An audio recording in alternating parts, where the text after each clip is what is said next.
మొదలుపెట్టినటువంటి పాదయాత్ర అన్నటితో ముగించానని చెప్తా ఉన్నాడు. ప్రతి 5 రోజులకు ఒకసారి ముగింపే యాత్ర.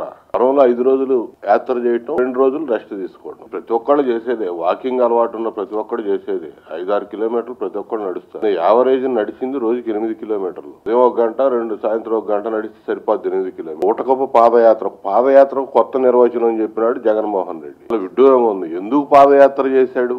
సాధించడానికి చేశాడు. ఆయనకు ఉన్నటువంటి నోటి దురుసు, నోటి దోల వదిలించుకోవడానికి చేశాడు. చంద్రబాబు నాయుడు గారి మీద అసభ్య పదజాలంతో తన నోటికి వచ్చినట్టు మాట్లాడటానికి వాడుకున్నాడు తప్ప పాదయాత్రని అంతమించి ఏం కనపట్లేదు. గతంలో చంద్రబాబు నాయుడు గారు కూడా పాదయాత్ర చేశారు. పాదయాత్ర మొదలు పెట్టిన కాడి నుంచి దారి పొడవుతా ప్రజల నుంచి వచ్చినటువంటి విజ్ఞప్తులు స్వీకరించి సంబంధిత శాఖలకి ప్రతిపక్ష నాయకుడి హోదాలో ఎప్పటికప్పుడు పంపించేవాళ్ళు. వాటిలో కొన్ని సాల్వ్ అయ్యాయి, కొన్ని కాని ఉండేవి. పెద్ద పెద్ద ఇష్యూస్ ఏమైనా ఉంటే అసెంబ్లీకి, మేము ఎమ్మెల్యేలు అందరం అసెంబ్లీకి వెళ్ళేవాళ్ళం. ఇష్యూస్ ఏమైనా ఉంటే అసెంబ్లీ స్థాయిలో చర్చించి దాని మీద నిలదీసిన సందర్భాలు అనేకం ఉన్నాయి.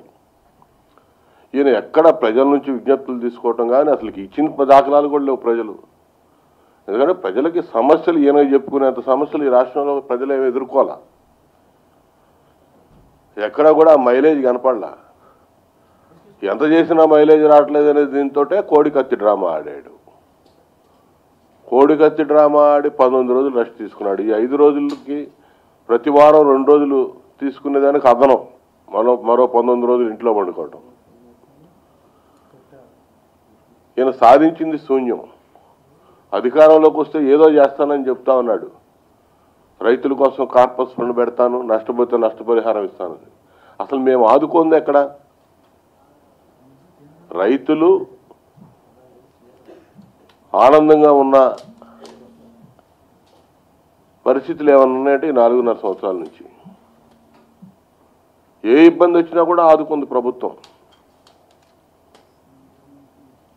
ఇవాళ పట్టిసీమ నిర్మాణం చేసి 12.5 లక్షల ఎకరాల ఆయకట్టు, డెల్టా ఆయకట్టుకి 4 ఏళ్ల నుంచి నిరాటంకంగా ముందు చూపుతో నీళ్లు ఇచ్చి పంటలను ఆదుకున్న ప్రభుత్వం మా ప్రభుత్వం. మా డెల్టా రైతాంగం అంతా కూడా ఎంతో హ్యాపీగా ఉన్నారు. ఈ పట్టిసీమ నీటిని, గోదావరి జలాలని డెల్టాకు వాడుకోవటం ద్వారా కృష్ణా జలాలని రాయలసీమ జిల్లాలకు మళ్లించి బీడుబారిపోయిన భూములు కూడా సస్యశ్యామలం చేసినటువంటి ప్రభుత్వం ఈ ప్రభుత్వం. రాయలసీమ, అనంతపురం, కడప జిల్లాలని హార్టికల్చర్ హబ్గా చేసేదానికి కృషి చేసి అక్కడ కూడా చెరువులన్నీ కూడా నిండిచ్చి ప్రాజెక్టులు పూర్తి చేసినటువంటి ఘనత ఈ ప్రభుత్వాన్ని. రాజశేఖర్ రెడ్డి పాదయాత్ర చేశాడు. చేవేళ్ల దగ్గర మొదలుపెట్టి కోస్తా ఆంధ్ర అంతా తిరిగాడు. తెలంగాణ, అప్పుడు ఉమ్మడి ఆంధ్రప్రదేశ్ రాష్ట్రంలో ఒక రోడ్డు మ్యాప్ గీసుకొని ఏ విధంగా దోచుకోవాలి అధికారంలోకి వస్తే అని చెప్పి 23 జిల్లాల ఆంధ్రప్రదేశ్లో ఉన్నటువంటి సహజ వనరులన్నీ కూడా జగన్మోహన్ రెడ్డి దారాదత్తం చేశారు.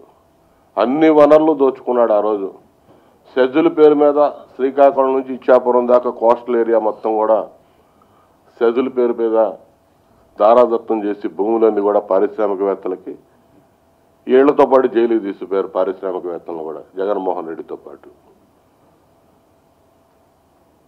ఈరోజు ఇంకేముంది? విడిపోయిన ఆంధ్రప్రదేశ్ రాష్ట్రంలో అన్ని ఇబ్బందులు, కష్టాలు, కడగండ్లు. అయినా కూడా ఇంకేమైనా మిగిలిందని చెప్పి 13 జిల్లాల్లో చూసి రావడానికి తిరిగాడు ఆయన. ప్రజల కష్టాలు తెలుసుకోవడానికి కాదు. అవకాశం వస్తే మళ్ళీ ఏ విధంగా దోచుకోవచ్చు అనేది ఏమైనా ఒక రోడ్ మ్యాప్ సిద్ధం చేసుకోవడానికి తిరిగినట్టు ఉంది తప్ప ప్రజల కోసం తిరిగినటువంటి పరిస్థితి ఎక్కడ కనపట్ల. వార్తావాణి న్యూస్ ఛానల్ ఎప్పటికప్పుడు రాజకీయ, సినీ విశేషాలు, స్పోర్ట్స్ మరియు సాంకేతిక పరమైన మరెన్నో విషయాలను మన ముందుకు తెస్తుంది. మరింత సమాచారం కొరకు వార్తావాణి న్యూస్ ఛానల్ ని సబ్స్క్రైబ్ చేయండి.